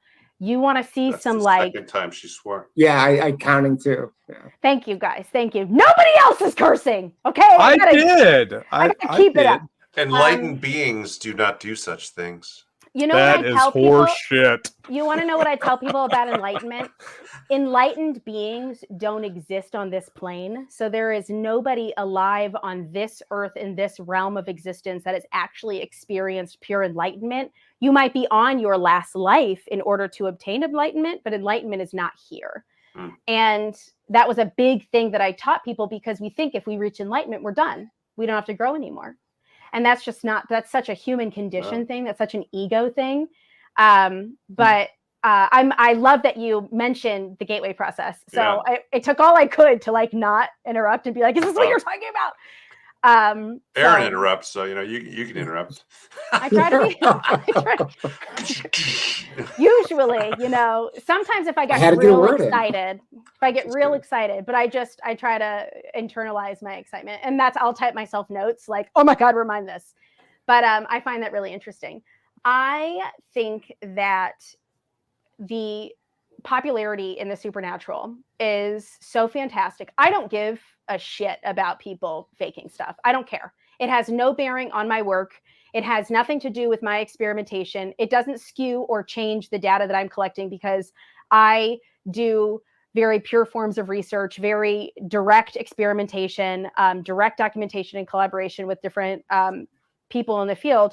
And so my biggest thing when it comes to how popular people are with not even just the paranormal, I think some of it is like paranormal. Well, it's all paranormal, but like paranormal ghost hunting adjacent. So like people really normalizing the idea of witchcraft and spiritual practices that aren't just basic, textbook Christianity, and people deconstructing from their brought up religion in order to explore other pathways. And I think it's amazing. And I want to nurture this as a field for everyone. So I very seldom, like I might make like just like simple suggestions and things like just to be a little bit more cohesive in the environment. But I love the fact that people are really starting to get into it, and that's a big reason why I hyper fixate on like the education piece and the technical piece, and it's a big reason why I'm going back to school. I want to have that engineer next to my name officially. But and then, God, there's so much I want to touch base on that you guys have said. The simulation piece, I think, is very interesting because when people ask, well, what do you think a haunting is? I'm like, right now. So I think it's really interesting how the human brain works when it comes to what it allows us to see. I hit a deer with my car not too long ago, like last year. But for me, I'm a vegan, so it feels like yesterday, and it's traumatizing. And my brain, I can try to remember this scenario right now. I'm getting real into it. I'm getting close to the camera. My brain only shows me this piece of sheet metal that has rust on it. That's it. I cannot see the deer that I hit. My brain does not allow me to. So when I go somewhere and I experience some sort of visual phenomena, and I am not a psychic, I am not a medium, I am not a sensitive at all. So when I see something with my eyeballs, I immediately think about that instance where I hit that deer, and I'm like, well, shit, my brain wouldn't allow me to see that deer. What the fuck am I actually looking at? But my brain's not allowing me. Are you leaving? No, that's your No, he's counting. Oh. Listen, when they told me I could curse, I do so well. I can speak in front of 200 people and not say one curse word, but I'll tell you what, if somebody tells me I'm allowed to curse, I go for it. I warn people when I start talking that I'm going to curse. When I get excited, I do curse. I can't help it. It's the ADHD. But I find it so fascinating. So essentially, and then on like the flip side of that coin of what our brain is allowing us to experience and allowing us to see. So I say we're really all seeing these like humongous, like praying mantis monster aliens, and our brains are just like, no, you didn't. You saw a shadow person. Let me back up. Let me stop you for 1 second because I've got to go soon. I studied Dolores Cannon extensively, and I'm actually a level 1 practitioner of quantum healing hypnosis therapy. And in her, when you get put into the deepest theta state, she was totally inundated with all these people with UFO experiences and ET encounters and things like that. And it's just as an example, the conscious mind remembers a pure white semi-truck trailer parked on the side of the road with no markings on it, right? And people behind it changing a tire. But what it really was when they're put under deepest theta hypnosis state was a craft, silvery craft hovering above the ground with little gray aliens running around behind it. I have more to add to this. It's like masking. It's masking because the conscious mind can't cope with many of these things, right? Yes. It's fascinating stuff. 1,000%. It's amazing. And the fact that I got to experience it, not in a paranormal sense at all, in a real world, my brain shielded me from something that I knew happened. Yeah. The sheriff said, it was a fucking baby, guys. It was a baby. You hit a deer, and when I try to put it in there, like, I know I hit a deer, I want to see the deer, it only shows me this like big buck with this like huge rack. And I cannot see the situation happen in my brain, and I find that so fascinating and terrifying. And then with the whole, I mean, it's all fucking aliens, let's be real. The whole thing with that too, if we take into like a nature photographer. If I'm a nature photographer and I'm going out to photograph the, elusive polka dotted manta ray bird, and they're in a very specific environment, and they're very attracted to certain colors, they're only attracted to certain sounds. I'm not going to go out there in neon pink with a bolt, like a bullhorn, to try to capture this bird. I'm going to try to acclimate to the environment and blend in. So what is the difference between that and something showing up and being like, I'm your great Aunt June, in order to study us? Find a way to incorporate something that we identify with, like the paranormal, like with ghosts, like with our dead loved ones, like with dead historical people, and try to interact with us in that way, all in the name of maybe they're doing their own research on the single-celled organism humans on planet. So I think it's interesting. 15972. That's our planet. Like you guys are talking about, this phenomenon where our minds completely shut off. It's incredible. Right? It's fucking incredible. So from about 6 o'clock, from the time I was about 6 years old, I have no memory of my childhood. Right? Mm-hmm. Zero. It's all black. And so those. Yes, all trauma. My mom tried to kill me several times when I was a kid. There was a lot of abuse there. And when you talk about the mind protecting you from things that you couldn't deal with or you couldn't experience and be able to handle, it is incredible how our minds work in insulating us from some of the hardest things that we could experience. That just opened up a huge door of like understanding of you. Yeah. So, wow. a lot of the I meant his fascination with wanting to people that try to kill people. Absolutely. And so, I have spent a lot of time trying to figure out myself. And there's a lot of stuff in my childhood that I don't remember that people have to like fill in the blanks for me. So, there are a lot of things that my brother and that my older sister have kind of like, hey, this happened, because I don't remember any of it. I remember a couple of vacations that we had when I was a kid, and there are some spotty things, but I don't really have a lot of memory until I get into my later grade school years. I start remembering some of that and some of the things that I did. But yeah, I was in abuse counseling for a long time. There is a reason why I came to all of the true crime stuff that I came to, and why it is so fascinating to me to understand all these things that, other people have no concept of or can't seem to understand. Because when I tell people that my mindset growing up was very much similar to a lot of the people that I talk about, I'm not bullshitting people. Wow. It's legit. Like, I grew up that way. I really struggled and had to figure out how I got out of that, or how to work out of that, and to get into a better place where, there was a long time in my life, and I'd be interested to get Jason's take on this. But for a long time, when I would meet people and I would see people regularly, the first thing that came into my head was imagining killing them, right? And so that's how I interacted with people. And it took me probably 30 years to get to a place where that was not a constant thing in my life, right? And it has only been in the last 10 years that I've really gotten a grip and a handle on that. And I've been able to actually have normal interactions with other human beings. I didn't realize that was abnormal. Shoot. Well, at least it seemed pretty abnormal for me, talking to normal people around me. But yeah. So with that being said, the state of this endeavor that we are all going into, my own personal perspective is I love it all. I think it is all fascinating. The good, the bad, the ugly. Mm-hmm. I think one of the things that we face currently that is a big problem, and I think we're coming out of that. I think we went through a long period where consciousness was a big focus, and there were a lot of people talking about that.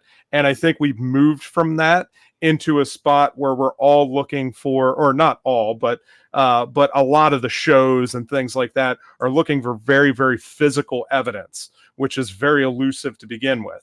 And I think that is like the pendulum that swings as we're getting into this field, that, sometimes we're really hyper focused on, we want to catch, this full body apparition, or we want to catch on all of our equipment, all of these things happening.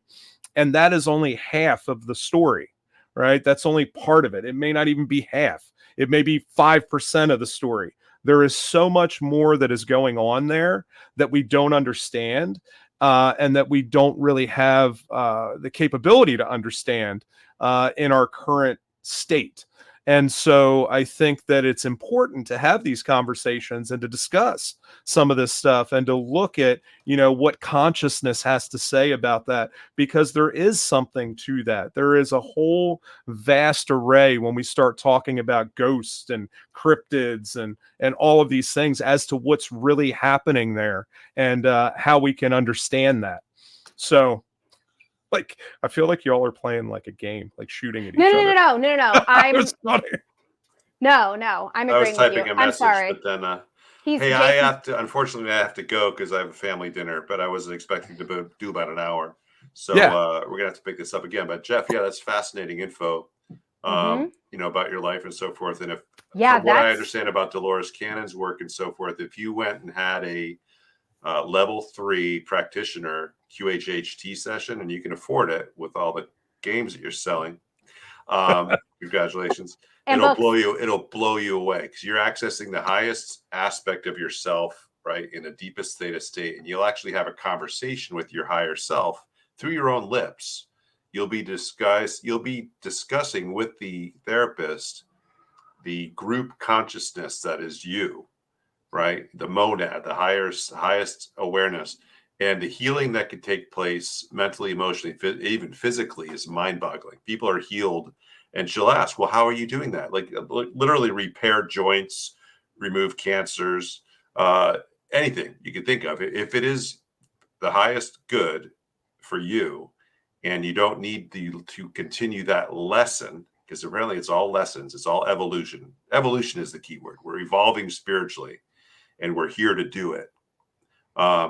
You'll be helped immensely, and you'll get the answers because the stuff that you've blocked out consciously, from that early time in your life will be brought forward. And if it's too much for you to handle, they won't. And I say they because it's this group consciousness that is who you really are. Man, I'd love to see that happen. Actually, I wouldn't dare do it because I'm just an intern. I did level 1 and I didn't complete that yet. But the level 3s who've been at this for a long time will blow you away. But Aaron, it's been amazing to be on a show with you and to listen to your scientific information. And Lauren Hellekson, even though you swear a lot, you did a really great job and you really impressed me. And Thanks, Dad. Not that means anything. Yeah, thanks, Gramps. But and Jeff, it's always awesome to be with you too. So let's do this again, and definitely a lot more time next time. And Absolutely. maybe we could do it again before Halloween or so, but whatever. But it's been great. So you guys have a great combo, and I look forward to seeing the recording. Absolutely, Jason. We will talk to you later, man. Always great to have you.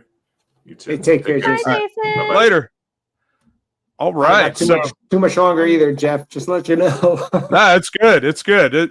So for these shows, I really don't have a time limit. I don't. When the conversation flows, it goes, and then when it's done, it's done.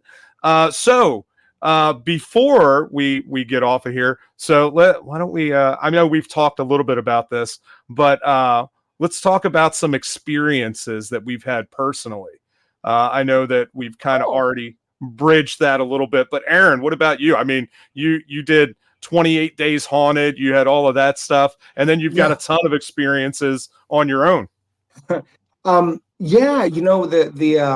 The fascinating thing is, so I think a lot of people get into the ghost hunting world for this fantasy of seeing these experiences, but mind you, that it may never happen, or it could take years, or it may be translated as something alternatively.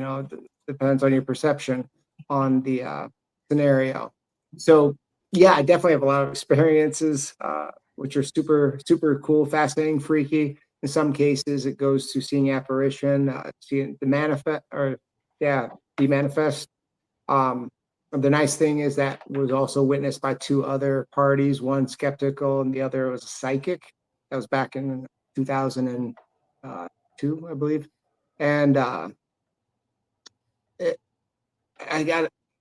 I guess to talk about the TV show, that's an interesting experience. A lot of people probably would be interested in. There's a moment that's never, unfortunately, it's not going to be seen unless they release the Snyder Cut version of the show. There's a moment where I actually had an oppressed situation, and it went on for about 2 weeks, and you actually saw my physical attributes, mental attributes deteriorate within that time frame. It was all documented. I mean, we're being filmed 24/7, and it kind of hurts my heart that wasn't associated with the show. I heard a lot of stuff got cut, like a lot of good stuff got cut. I mean, because it was Netflix, and they weren't. I'm thankful for the exposure. We're the most watched paranormal show in history because of the Avenue. Not saying the most popular, but the most watched. And it's very true. I appreciated the concept. We'll put it that way. Yeah, absolutely. I think they could have done you guys better, though. They could have. The editors aren't investigators, and they didn't know what they're storytellers. They're looking for a story, and they probably had a pre-story already set, and they were just seeing how we can fit into that. Yep. Because but they made sure your crying got in there. Oh my God, there's a lot left on the table. That they could have had a horrifying story, but it wasn't a ghost hunting show. It was a fuck around and find out show. It was the houses were the locations were. Aaron got his password. The locations were the characters. We were just attributes of those characters. And that's an interesting way to look at it, because you didn't really see too much of real ghost hunting or paranormal investigating afterlife research being done. And they muted me. So any crazy talk I would have, they're like, nah, we need you doing push-ups. What? Okay. I kid. I did that on my own. But yeah. So there was a very fantastic narrative. And the cool thing was there's actually an intro. There's a moment where the oppressed energy went on me, and we saw it. It was videotaped. All my devices, I was alone in the attic. All my devices went on. I immediately went to the camera and started saying how tight the static feels around me. And I started explaining it. And then all the lights went on. And mind you, it was dark. It went on and went, blinked. And nothing was there. It was gone. And then after that day, I started being, my thoughts weren't my own. It was very, very weird, all until the holy water that was thrown on me, which was an interesting tool.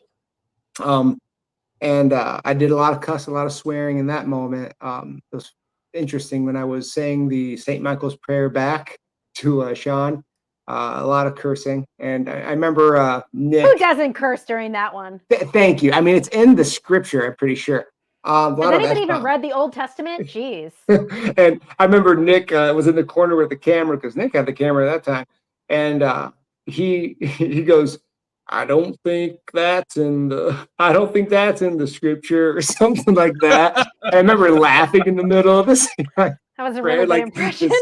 Things coming off of me, and that was that would have been a great snare, because after that moment it was like a superhero show, and it's like we went and kicked ass. Beyond that, because we understood what we were battling, and it was fascinating, but all that was dropped, and they went with a narrative that I thought was weaker, because they could have had a lot more emotionally impacting and fearful narrative if they had the time. And yeah.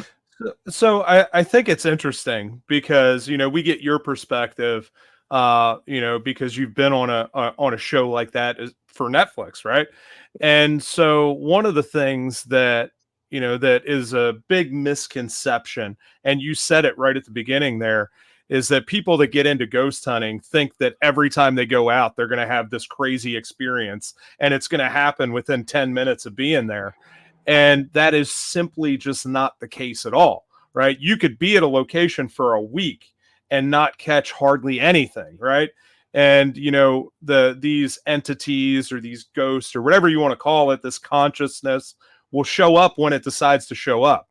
And there's, I know that Lauren, you're doing a bunch of work to facilitate that showing up and that happening. But as of right now, we don't have anything to do that, right?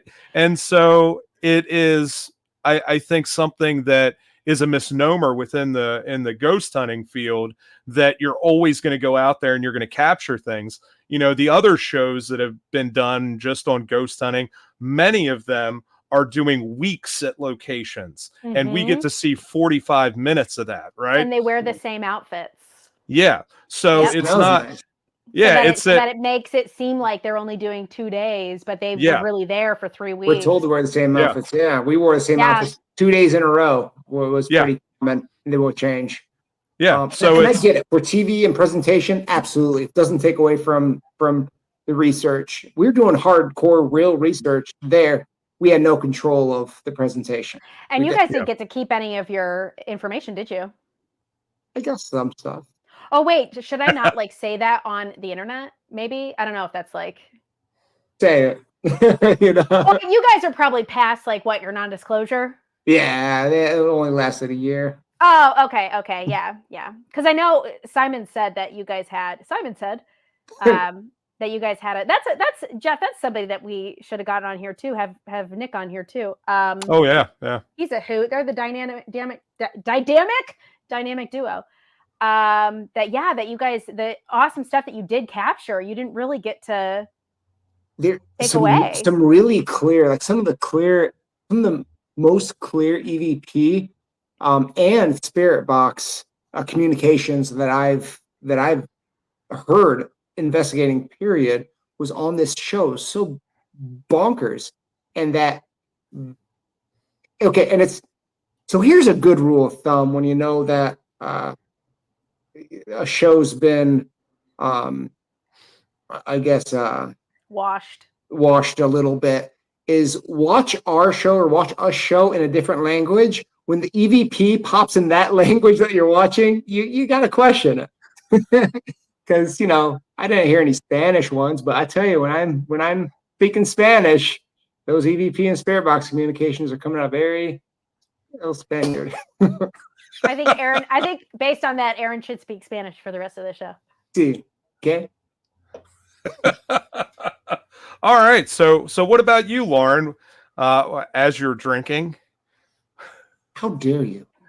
Oh no, I know. I just meant you. I was calling on you right when you were taking a sip. That's what I meant. I didn't mean you were accusing me of drinking. I'm like, I've been drinking 7 years. No, I was not. It's been 70 years. 84. It's been 84 years since I've cursed. Damn it. I'm going to be, before we go to me, I'm curious because I know that I feel like Aaron's claim to fame might be 28 Days Haunted, but I know that you did a lot of stuff before 28 Days Haunted. And I'm wondering what your first paranormal experience was that made you really interested in the paranormal. Pre-1999, sir. Pre-1999. So give us your spooky story.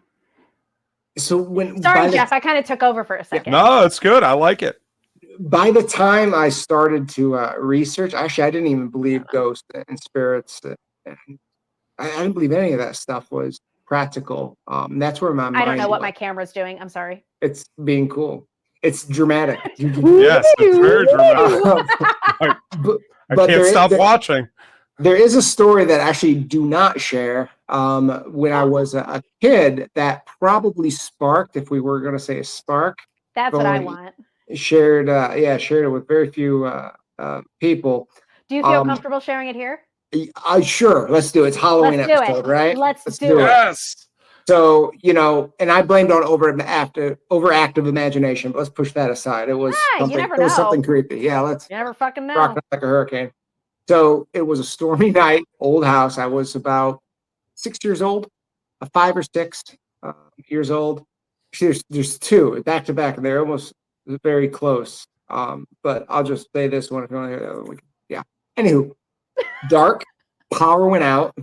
I like adventures even as a little kid, so I grabbed a flashlight. I went downstairs, and that downstairs was super creepy. It was a small house, but it was just real creepy downstairs. So I just wanted adventure. We all watched Home Alone. Yeah, right? Yeah.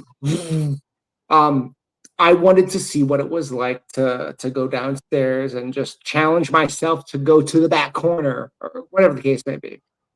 And I went down with the flashlight, and then I saw my shadow on the other side of the wall, and dancing. Yeah, it's fun. I'm making shadow puppets and just dancing and stuff. And then I realized the flashlight's in front of me. I'm not dancing. And about that moment, the body went stiff and ran to I've been the caught. left. Oh, I tripped all the way up the stairs. All the way up the stairs. That was interesting. One. I like that one. And another one was more fantastical. I still don't quite understand it. But since you opened up the bag there, I was in bed and almost deathly frozen as have my covers on me, my night lights on, and I'm seeing these apparitions, detailed apparitions of like a shipwreck crew coming into my bed, hitting my bed and disappearing. And it would go like in the beat of appeared or just walked in through my door, because my door was open, yay me.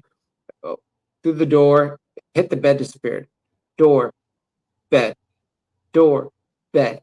Some looked mangled, some looked a little more well together, some looked like they're straight up destroyed in some wreck. I was frozen, and in between one of the gaps, I actually bolted to my parents' room and jumped in bed between them all.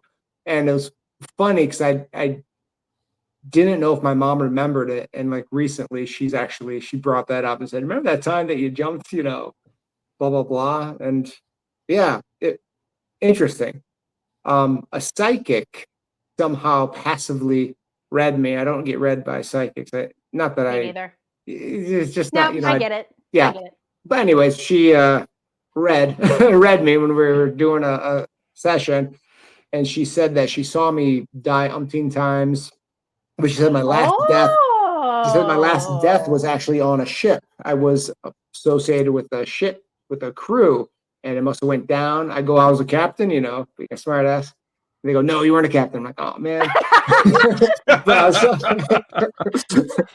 was some diplomat. I guess I was something of importance that they were crossing the giant sea with, and it did go down, and supposedly that version of me went down with the shipwreck crew. Wow, Interesting. that's cool, almost though. forgot about that shipwreck thing until she brought that up. It took me a couple months, and then I'm like, oh my god, is that some weird connection? I don't know how to research that more, but that's fascinating. Wow, Cool. that's crazy. So those are good question. Yeah. Thanks. Yeah. Just come on podcasts and take them over. That's okay. I love that you told stories like that, because those are similar to the experiences that I wanted to talk about too. So like I said, I'm not big into communication. I'm not big into thinking that like ghosts or anything other than maybe a psychosomatic response. Right. I vaguely think the idea of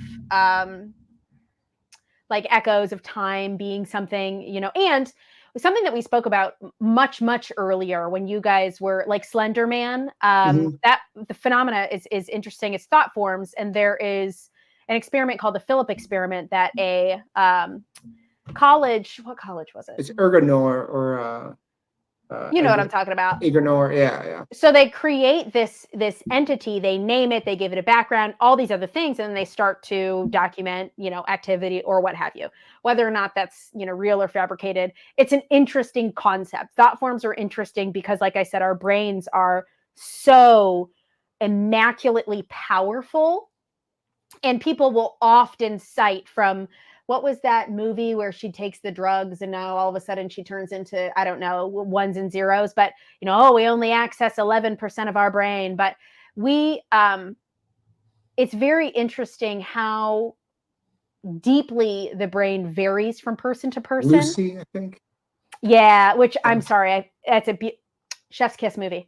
But it's amazing how you'll have people that they can learn piano right away, or people with perfect pitch, or they can learn languages so much faster than other people. So like the human brain in general, so amazing. So Well, I that keep could that even in. be the conscious going into the new vessel and being able to articulate with the new vessel too.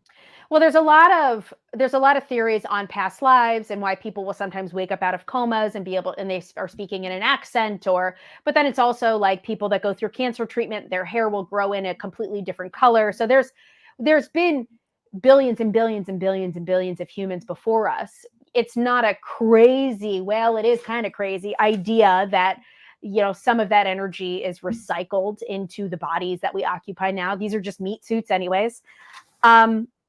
But so I try to keep that stuff in mind when I do have experiences, but I still find it so fascinating when they correlate like your ship one.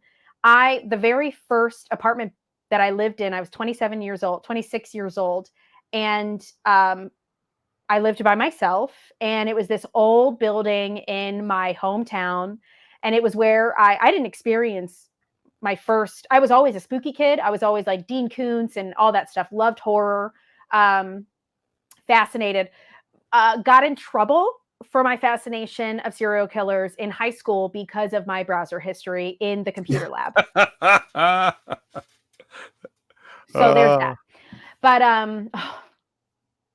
trouble. So when I was like 27 was when I really experienced something that was visual, like visceral, that I couldn't explain. And I had a cat named Chandler, and he would often go into the bathroom. So my couch was here, and then you could see the hallway to the bathroom.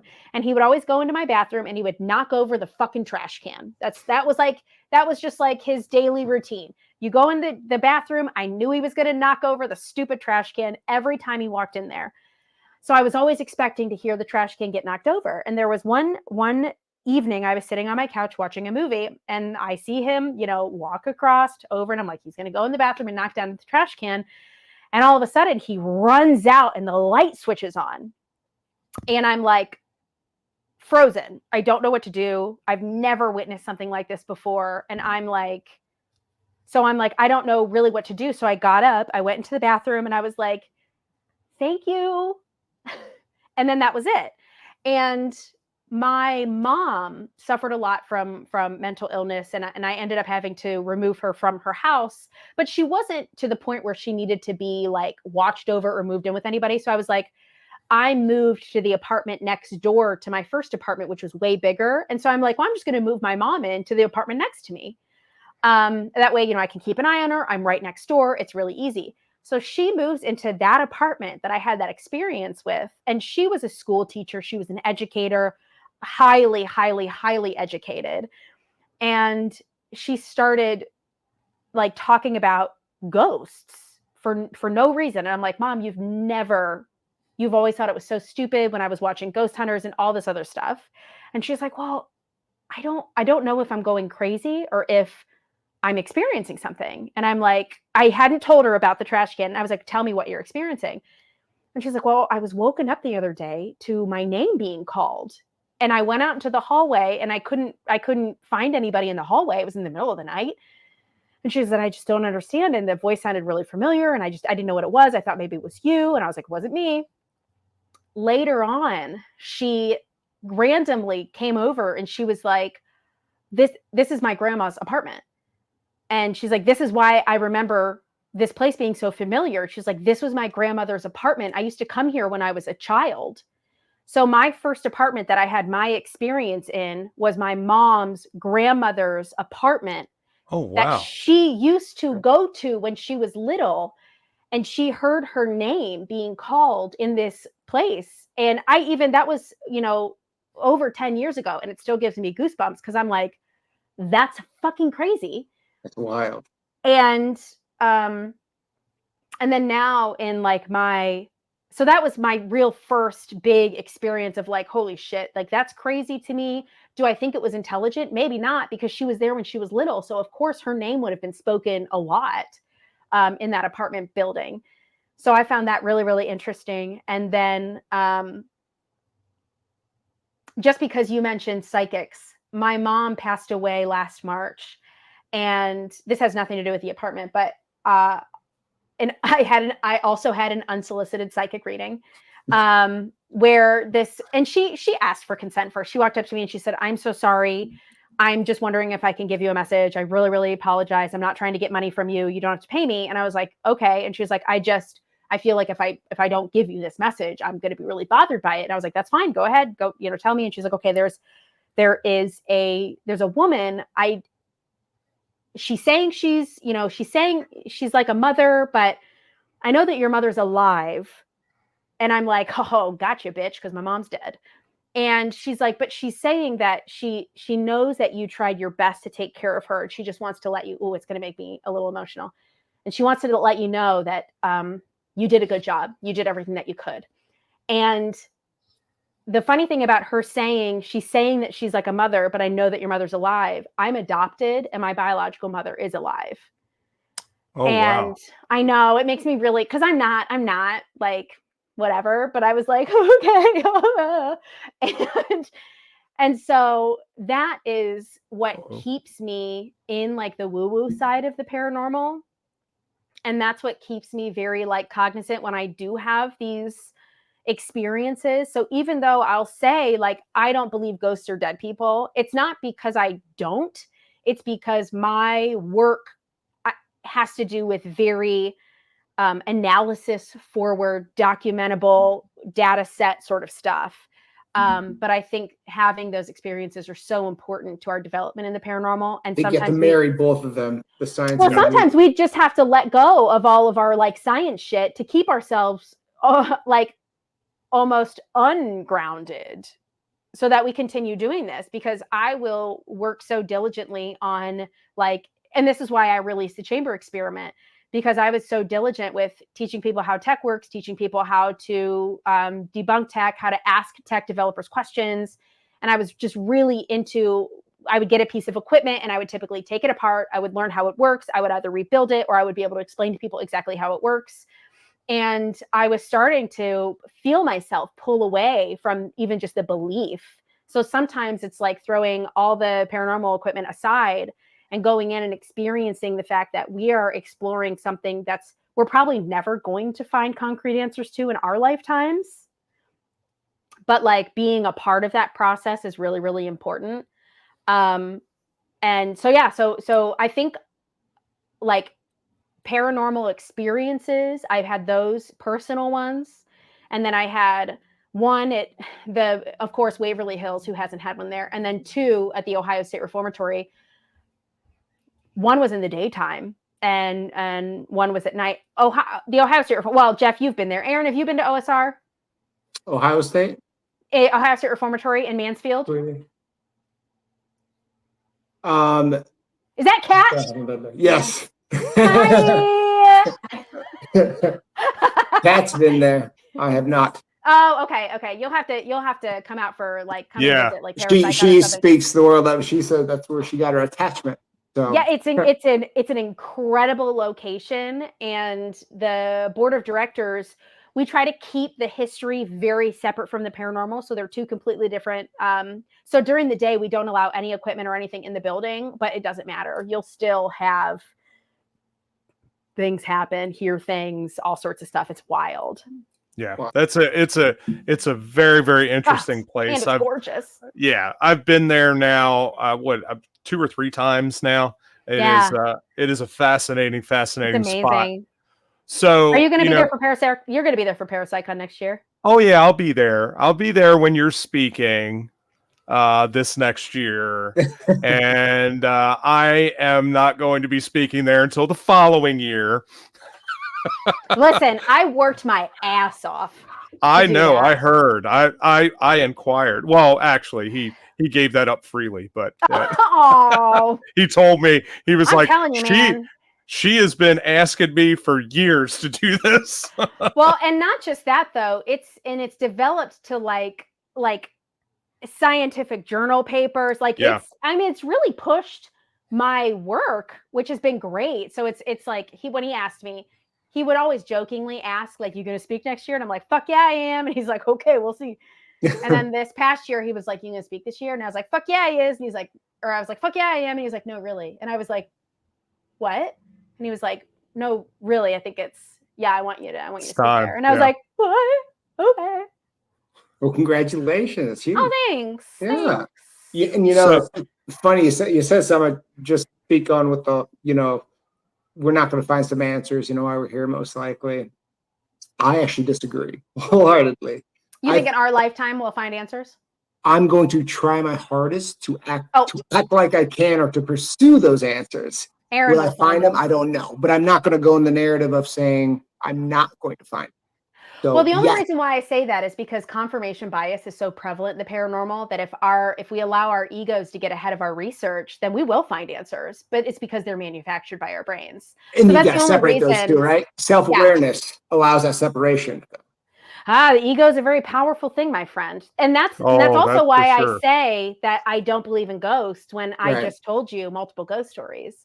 Right. So it's almost like grounding myself in, I'm going to work the hardest to nurture the future of this field, because it's not about centering myself. Right. And it's not about centering my accomplishments. It's about nurturing a field that people can explore and discover. And if I find a shit ton of answers, awesome, cool. They won't be the answers. And I'm confident of that, but they will be answers that will help nurture the answers in the next generation. And that's so much more important to me than centering myself in the equation, saying that like, I'm going to have the answers to all of it. And that's not what I'm saying, but that's like, that's my motivation behind how I speak about my work.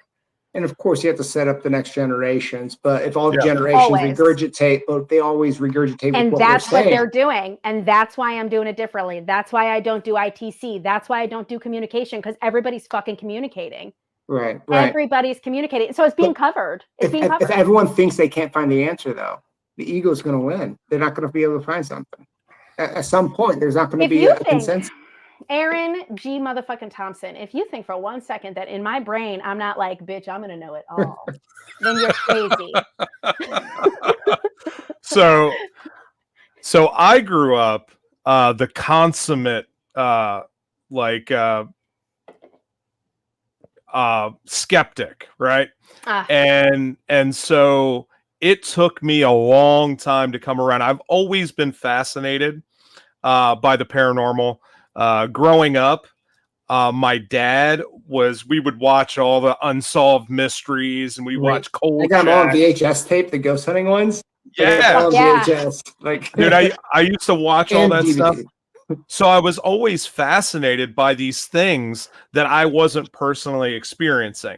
And I was like, well, what the hell is all this? Is this really happening? All of this stuff. So I was always constantly searching. Now, what some people don't know is that the house that I grew up in had a dirt basement. The only serial killer from Delaware, right? The only serial killer from Delaware, Stephen Pinnell, his uncle owned the house before we moved in, before my dad bought the house and before I was born. But I grew up in that house, and we always wondered if there was anything buried in the basement. So there had been some like excavating down there. All they found was trash, but they tried not to dig too deep because they were worried that they were going to find something. There was always talk in the neighborhood that there were things buried in the basement. And so... And this is the house you grew up in? Yeah, this is the house I grew up in. So there was always like weird noises and stuff, but I was a kid. I didn't really put too much to it as a kid. And my dad has always been very, very skeptical of anything. So I didn't really start having real experiences until I got to college. And the first like real experience that I had was not, well, I guess it was paranormal, but it was more possession based. Right. And I was in a coffee shop in Pittsburgh, and I was talking to a homeless guy, and we were having a conversation. And I remember, we were just having a basic conversation about the town or whatever. And all at once, I saw his eyes change. I'd never seen that before in my life. It just completely, like, his eyes just completely changed, like something else stepped forward. And I wish Jason was here for this. He started talking like this crazy, weird shit about murdering people and hanging babies from like lampposts and like Yeah, it was like, it was completely crazy. Like, I didn't know what to do. I was standing there, I'm having this conversation.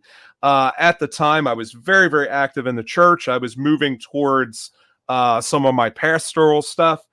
And I'm looking at this guy, and I knew that there was something else that was happening here, because like the conversation just went from normal stuff about, Yeah. sleeping on the street, to all of a sudden, nailing nails into foreheads of people. And I was just like, what the hell is going on? That was my first experience with any like real substance of this side of things.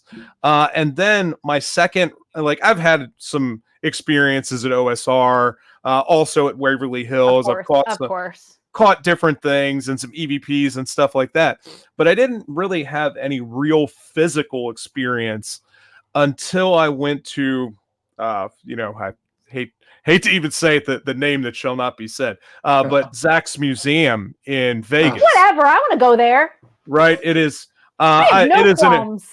He's a good businessman. He is for He's sure. a fantastic businessman. Listen, if people don't appreciate, okay, he's an entertainer, but if people can't see like that, he knows what the fuck he's doing. They're for crazy. sure. Who cares? So, I'm not offended by Baggins. So the museum Bilbo itself, the museum itself is for sure a collection of crazy, crazy energy, right? Yeah. So I made the mistake of going there, and this was very early in my my investigating days, right? And we went there and set out in the queue line, and I said, you know what? We're going to drop all our defenses. Whatever the fuck happens is going to happen. We welcome it all in. I did that. And then for 3 months, we had crazy shit. Like, I had never experienced anything like physically moving in the house before. I did that. And then I came home, and I was, we were making some Moscow mules is what we were making. And I was standing there with the vodka bottle, and we had just got done pouring it, and I put the lid back on it, and I'm standing there, and the lid pops off the vodka bottle and starts scooting across the counter. And I'm like, what the fuck is happening? Because there was, I tried to like recreate it. I was like, okay, maybe it's because this is cold or something. No, it didn't do it. It did it one more time, and then I could not recreate it after that. And I was so mad because my thought wasn't, go grab the fucking camera, and document this. I thought, I'm standing there like, I'm like, what is this? Why is this happening? But at the same time, there was like, I had a bunch of equipment at the time, and actually it was the static pod that I have. I would put it on the bed at the end of the bed, and you could watch as things were walking around the bed to get to the other side. And it was such a crazy experience. There was some, this is another out there kind of subject, even for the paranormal world, is this idea of you are in weird company. You're safe. I experienced it, but there was some paranormal molestation happening in the night. More common than you think, actually. Yeah, and it's and so this was happening. And it was crazy. I ended up having to call actually 2 of my psychic friends. One of them was like, all right, this is what you need to do. You need to do this stuff, which helped out a little bit. I had to get a buddy of mine who used to run the big psychic fair here in Cincinnati. And he's done stuff all over the world. He takes people over to Europe and stuff. Awesome guy. But he ended up giving us a clearing to finally get rid of it. But it had taken 3 months, and it was just steadily getting worse and worse and worse. And the mental state at our house was getting worse and worse. And it was scary. And I had never like experienced that, but it was because I chose to give myself over to that, right? I chose to look for an experience, and it was for sure a mistake. I learned a very valuable lesson. Intention's powerful. Yeah, I will never do that again. It's okay to be open to the experience, but like actively, and don't necessarily believe in like the demonic and the possession and all that stuff. But because there's no way to prove or disprove the protection aspect, I'm very big. Aaron, you had said much earlier that you treat your equipment like an extension of yourself. And that is why I make pods that are made out of wood that have crystals on them for that reason. So that people can either acclimate their own energy to their equipment. They can have this almost like personal relationship with their equipment. And then the crystals, if they're into the crystal magic or sigils, I have laser engraved sigils on top, sigils on the sides, things like that. So it acts as that sort of like protection piece in it. And it's why I make them in wood too. And I think that's awesome. A lot of people ask me, what do I do for protection and stuff? I don't have, protection. I don't have one thing as protection. It's your intention. Exactly. It's confidence and conviction. Yeah. Oh yeah. Some people need that because it's the same thing. Now I wear soda. It can be protection. I wear like ancestral jewelry, but I do all the time anyway. It's a good part of like my practice. But yeah.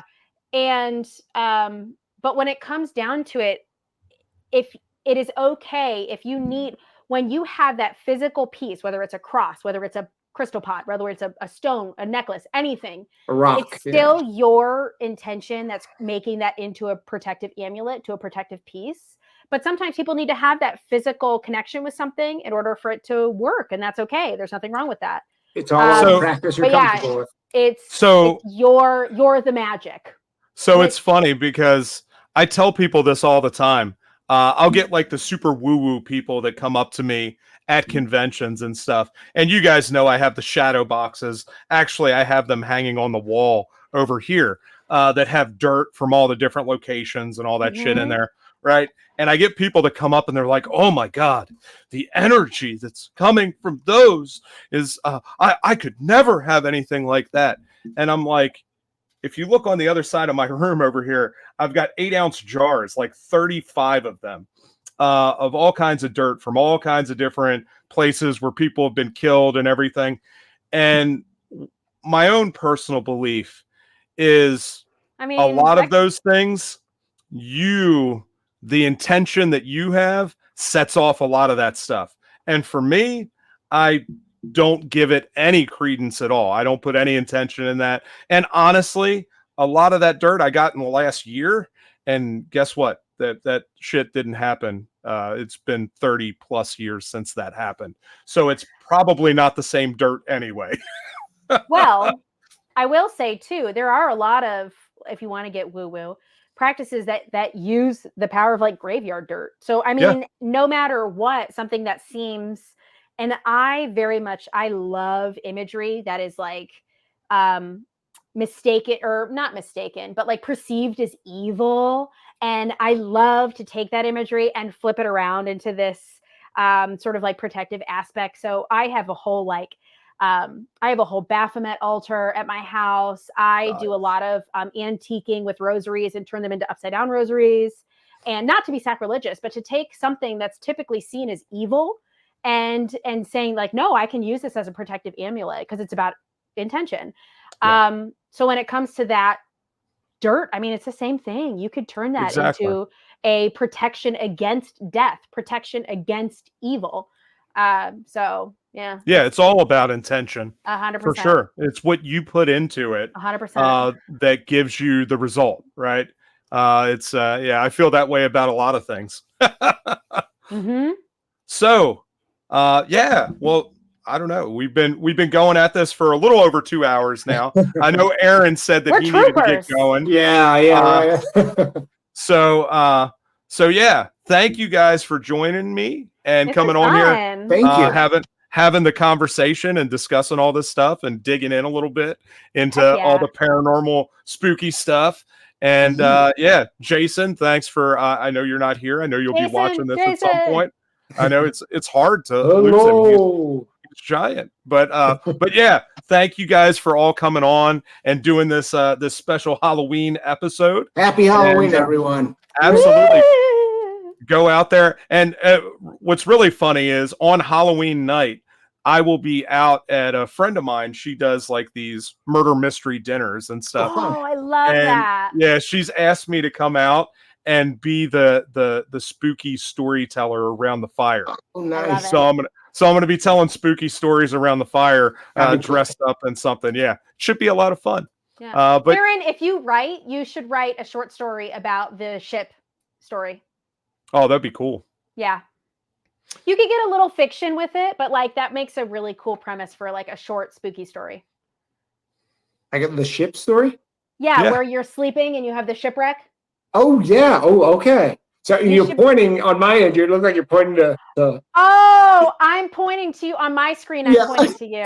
So I was Now like, I'm- wait. Now I'm Like jabbing pointing me. to you. No. No. Yeah. No, you're right. You That should would write be. like a little spooky short story. That Just the could be, yeah. correlation is cool. Yeah. I do want to do something with that, and I think you that's a good should. idea to Yeah, I like that. do that. Cool. Yeah, for sure. Cool, guys. Well, thank you so much for joining us here and doing this. We'll have to do it again. We'll have to do some solitary episodes where we can dig into some specific shit, which is always fun. I had Willis Morgan on here talking about his experiences with Dahmer. I had my friend EJ talking about Bundy, and now you guys get to be the third episode talking about spooky shit. It's good. Yay!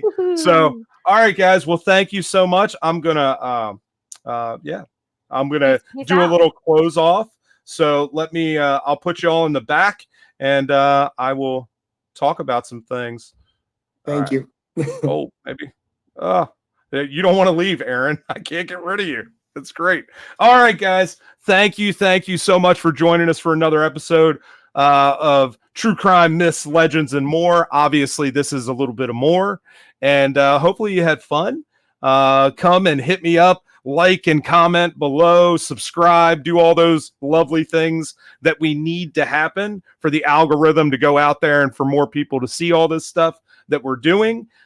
Make sure that you check out all of the people that were on here, Aaron and Lauren and Jason, and check out all the stuff that they have. Go and watch 28 Days Haunted. Check out their websites and all of that. It will all be posted below because I forgot to have them give that to you themselves. But I will make sure that I post it below so you guys can check out all the spooky stuff that they're doing, check out all the conventions that they're at, and go and check it out. Go see what they have to offer, and go and talk to them because they are incredible people doing some incredible work out there and really trying to expand our knowledge of all of these things that are going on and digging into finding answers and figuring out who we really are. So thank you guys for joining us. Check us out here in a couple more weeks. Thanks for checking out this special Halloween edition. Get spooky.